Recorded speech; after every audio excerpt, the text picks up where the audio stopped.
Nesta noite temos uma exposição do nosso querido irmão Ivan Santos do Ceol, com o tema de Emaús ao Consolador Prometido. Por favor.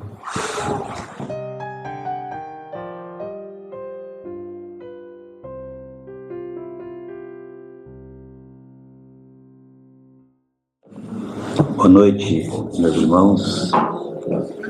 Saudamos a cada um aqui presente de ambos os planos da vida, né? Os dois lados da vida. Agradecemos mais uma vez o convite. Para nós é uma alegria, uma satisfação voltar nessa casa e trazer um pouquinho da mensagem que nos foi confiada para passar aos irmãos, a todos nós. E esse tema de Emaús ao Consolador Prometido, ele está baseado no livro da Manjedoura a Emaús. É um livro de Wesley Caldeira, foi editado pela FEB e é histórico. Então, é baseado nele que nós optamos para trazer a mensagem. Usamos também A Caminho da Luz, tradicional, conhecidíssimo livro da nossa doutrina, ditado pelo Espírito de Emmanuel e psicografia do nosso irmão Chico Xavier. E nós iniciamos buscando nos situarmos em um tempo muito distante, muito antigo, época de Amenófis IV, ou faraó Akhenaton. Esse faraó morreu, né, desencarnou, no ano de 1362 a.C. Naquela época, nesse momento, nesse período, o sentimento religioso apresentava sinais de maturidade suficiente para compreender a existência de um Criador universal, já nesse período. O pensamento filosófico da Índia deu origem à primeira tradição filosófica da história. No Egito, surge a preocupação com o além da morte. E isso proporcionou um importante idealismo. É importante a gente salientar, estamos falando num período muito no início. Esse idealismo é que a vida deveria constituir um esforço de aprendizado para bem morrer. Vejam que interessante. E nesses grupos de estudos que foram formados nesse período, e de pensamentos filosóficos superiores até, surgiam reflexões que depuravam os sentimentos religiosos através do filtro vagaroso do tempo. E no Egito surge a preocupação com esses estudos com um pouco mais de profundidade. E espíritos nobres que dirigem o progresso humano determinaram, então, a encarnação dos primeiros organizadores do pensamento religioso, dando origem às religiões enobrescedoras na China, na Índia, na Mesopotâmia e no Egito. E aí, nesse país, o Egito, ele desempenha uma missão especial, organizando escolas de iniciação mais profundas. O sacerdote de Tebas e de Heliópolis compreendiam a unidade de Deus, do Deus único. Vejam, praticavam a cura pelo magnetismo e a comunicação com os mortos, obtendo deles ensinamentos de disciplina para a autoeducação, a educação de si próprio. O faraó Akenaton tentou colocar o monoteísmo em seus súditos. Ele também acreditava nisso. E procurou, então, incutir o princípio do Deus único no povo. Só que ele desencarnou.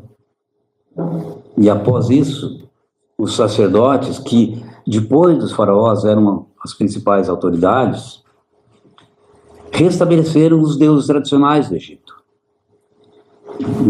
na concepção deles, para reorganizarem o país, porque não acreditavam nessa ideia de um Deus único. Então, houve um retrocesso nesse momento. Pouco tempo depois, reencarna Moisés. Não muito distante disso. E Moisés veio com a missão de ampliar os horizontes do monoteísmo. Isso foi a grande missão de Moisés. E ele apresentou, todos nós sabemos, as repercussões morais pelas ações de cada indivíduo. O resultado da ação de cada um repercutia algum avanço moral ou estacionamento do seu avanço moral. E essa, na revelação de Moisés, esse momento que ele chega, é a primeira revelação, também sabemos disso. Mas é a primeira grande revelação e muito importante para todos nós, para a humanidade. No entanto, é uma transição, é um pensamento, uma ideia nova que tem que se operar, tem que se gravar de forma gradativa, como as coisas têm que ser. As revelações espirituais, para serem produtivas, elas têm que ser passadas de forma gradual. 13 séculos depois, a humanidade estava amadurecida para a segunda grande revelação. Eu diria a mais importante revelação. Jesus chega à Terra. E a revelação que ele traz é toda divina. Vem de Deus. Com ele, a religião é, acima de tudo, método de educação do espírito imortal. Para isso serve a religião, servia a religião. Moisés não disse que sua palavra era definitiva. Ele profetizou, assim como vários outros profetas, que chegaria um Messias, né, que viria um Messias mais à frente, e que traria novas revelações, como foi o caso. E o próprio Cristo afirmou que a progressividade da revelação era necessária e iria acontecer. Ele disse aos apóstolos, em sua inesquecível despedida no cenáculo, que deixava de ensinar muitas outras coisas, por não ser oportuno. A humanidade, né, o mundo, não estava em condições de recebê-las, né, de entender o que estava ainda por ser revelado. Então, Jesus deixou a mensagem que a revelação seria futuramente completada. Os ensinos de Jesus foram marcantes e começam, meus irmãos, na manjedoura, assinalando o ponto inicial da sua lição salvadora, na lição salvadora do nosso Mestre Jesus, né, nosso Mestre Cristo. Sendo que a primeira mensagem dele, que ele nos apresenta, é a humildade. E a humildade representa a chave de todas as demais virtudes: humildade. Jesus nasceu em um abrigo para animais e tendo como berço coxo de ração deles, ou da ração deles. Vejam só, meus irmãos, a Terra, ela tem, ao que se sabe, 4,5 bilhões de anos.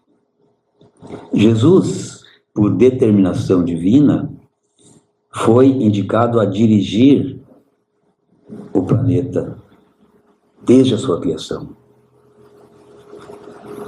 Eu vou pedir licença, eu vou ler um trechinho do livro A Caminho da Luz, no capítulo 1º, que é a Gênese Planetária, o título do capítulo. É coisa pequena, mas é importante para fecharmos o nosso pensamento. A comunidade dos espíritos puros. O capítulo é a Gênese Planetária. Esse item é a comunidade dos espíritos puros. Rezam as tradições do mundo espiritual que na direção de todos os fenômenos do nosso sistema existe uma comunidade de espíritos puros e eleitos pelo Senhor Supremo do Universo, em cujas mãos se conservam as rédeas diretoras da vida de todas as coletividades planetárias. Esta comunidade de seres angélicos e perfeitos, da qual Jesus é um dos membros divinos, ao que nos foi dado saber, apenas já se reuniu nas proximidades da Terra para a solução de problemas decisivos da organização e da direção do nosso planeta por 2 vezes, no curso dos milênios conhecidos. Quem está falando é o nosso Emmanuel. A primeira verificou-se quando o orbe terrestre se desprendia da nebulosa solar, a fim de que se lançassem no tempo e no espaço as balizas do nosso sistema cosmogônico e os pródromos da vida na matéria em ignição do planeta e a ignição do planeta, né? Nosso planeta era uma bola de fogo nesse momento, né? E a segunda vez que esse grupo se reúne, quando se decidia a vinda do Senhor, a vinda de Jesus, à face da Terra, trazendo à família humana a lição imortal do seu evangelho de amor e redenção. A gente fizemos questão de ler esse pequeno trecho para ratificar a importância de Jesus. Porque ele, o maior espírito, o espírito mais puro que aqui chegou, foi o responsável não apenas por determinação de Deus, né, por governar, vamos dizer assim, dirigir o nosso planeta, mas por criá-lo. Essa coletividade de espíritos puros e co-criadores, porque estão na escala crística, co-criadores de Deus, se reuniram para arquitetar a formação do planeta Terra. E esse espírito, que recebe as determinações diretas de Deus, veio até nós em espírito, na forma da carne de Jesus. E ele, o Messias anunciado pelos profetas, tão esperado, que pela sua importância e nobreza, conforme diziam os profetas, era aguardado com toda a pompa que um grande líder merece. Jesus, um dos co-criadores de Deus, governador do globo terrestre, indicado diretamente pelo Pai da Vida, decide nascer em uma gruta que abrigava animais domésticos.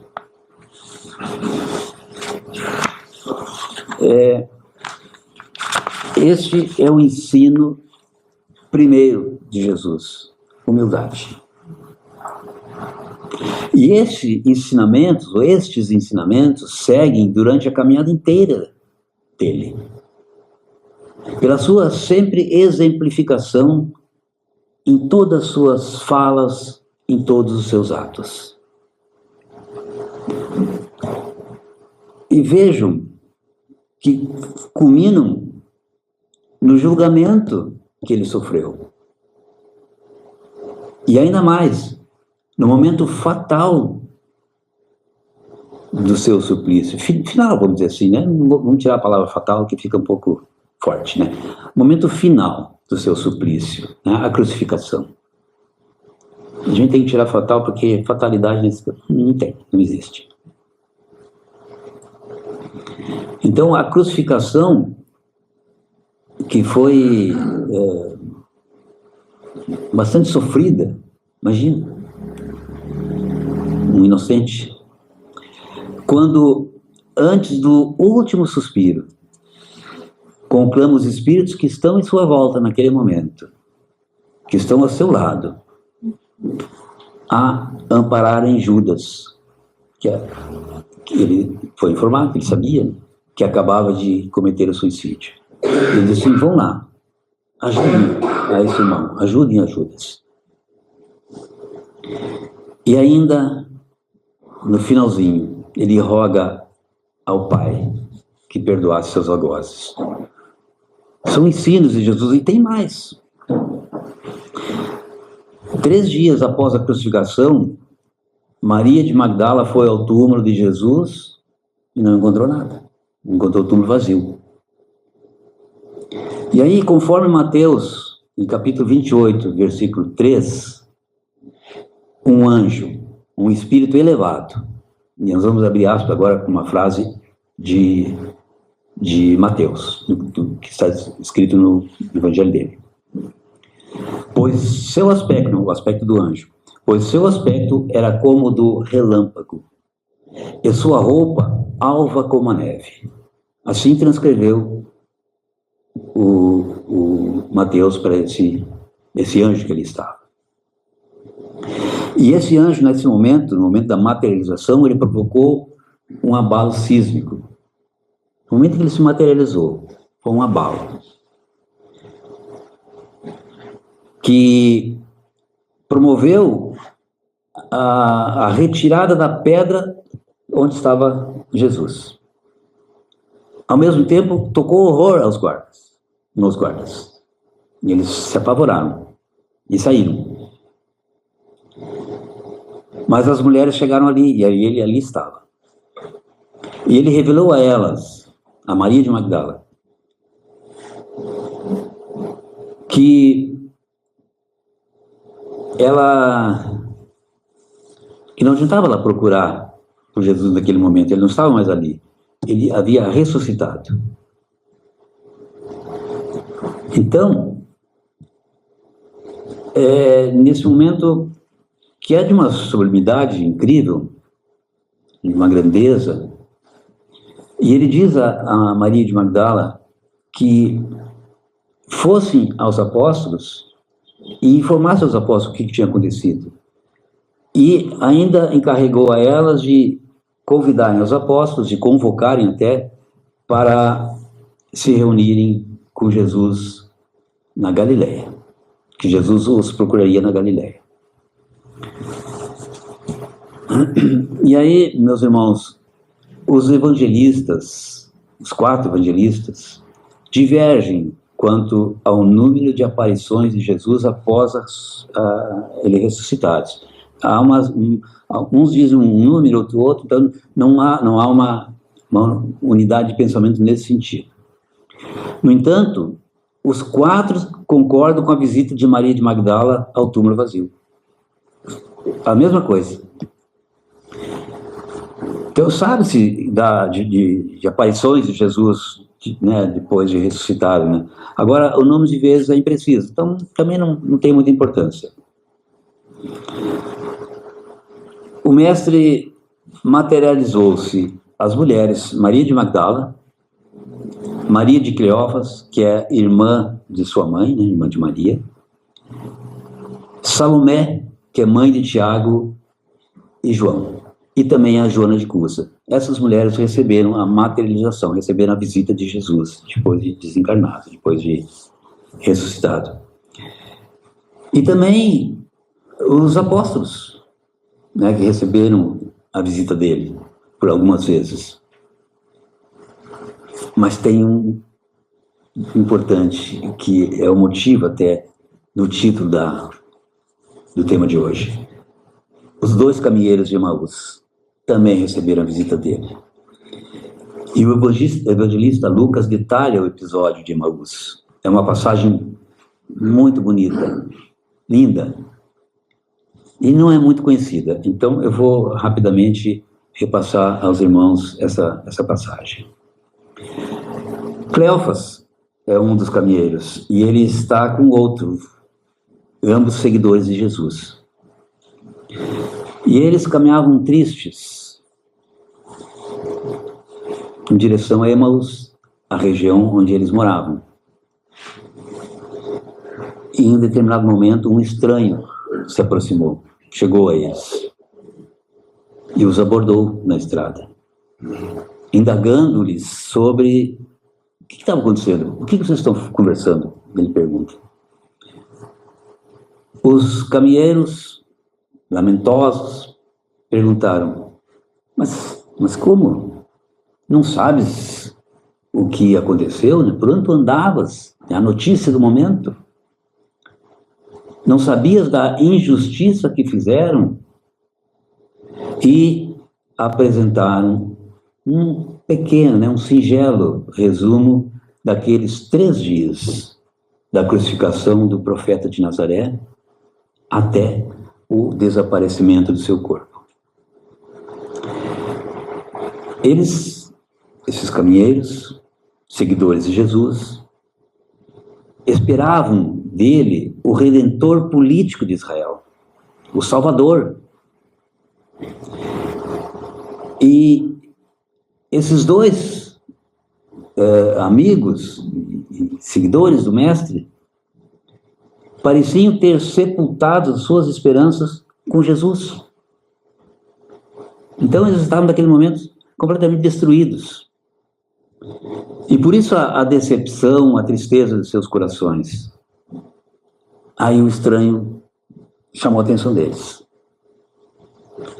Ele disse assim, insensatos e lerdos de coração, para crer em tudo o que os profetas anunciaram. Vocês acreditam em tudo que os profetas anunciaram. Não era preciso que o Cristo sofresse tudo isso e entrasse em sua glória? E em seguida, esse estranho se pôs a interpretar, desde Moisés, passando por os demais profetas, as predições deles todos, dos profetas. Começou a dissertar sobre as escrituras dos tempos antigos, até aquele momento. E chegando a Emaús,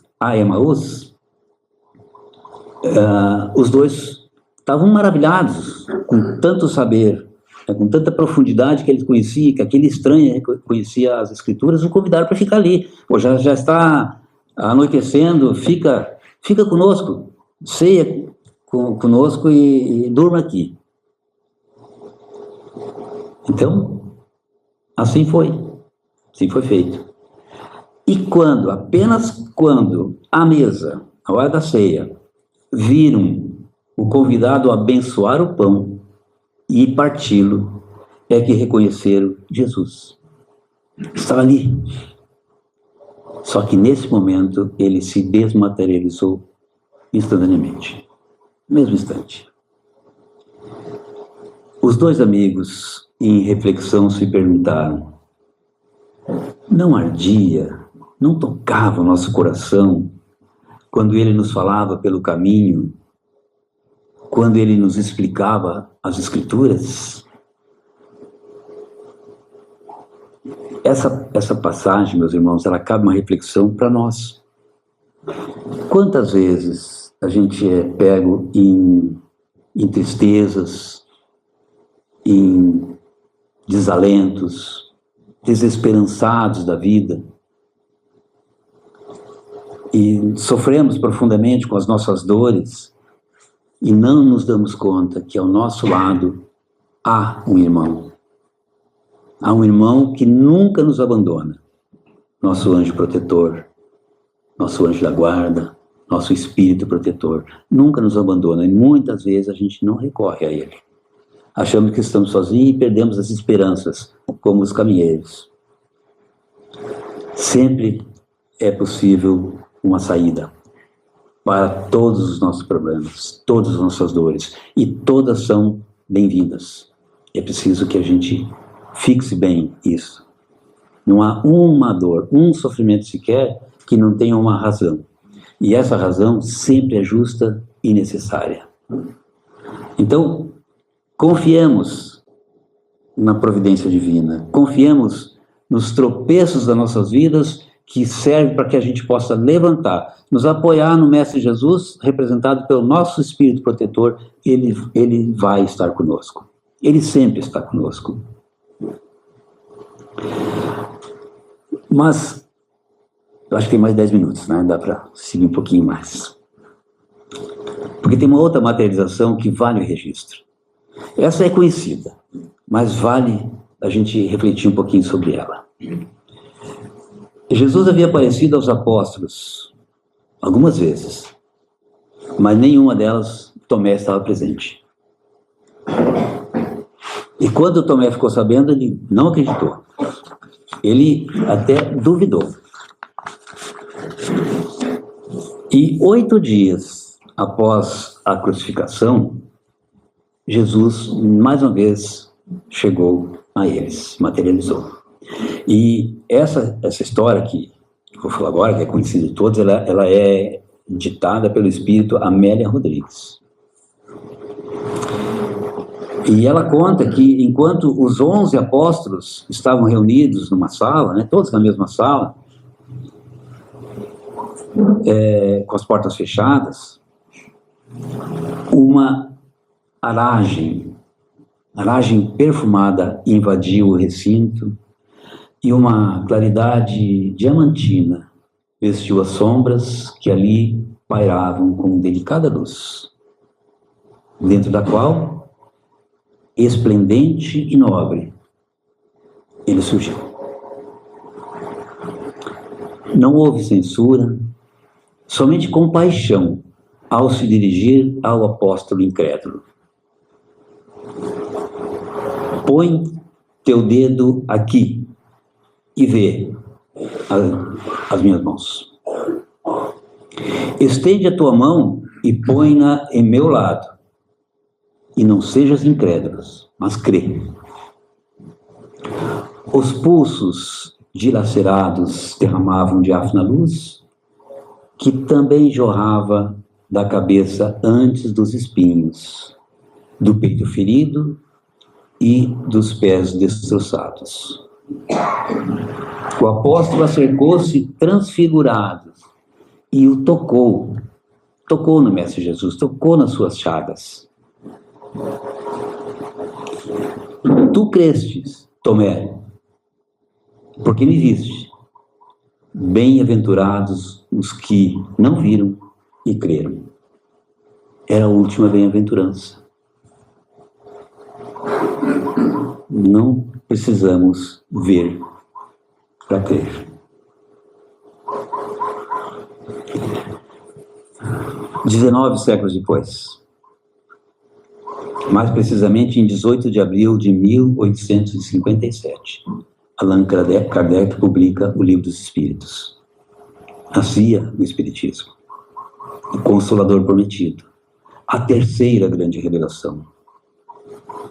O cristianismo redivivo, sem obrigações, sem dogmas, sem ritos, revivendo e esclarecendo os ensinos do Mestre, repetindo o que fez Jesus, substituindo o ritualismo dos tempos antigos pelas ações enobrecedoras no culto do amor e do perdão.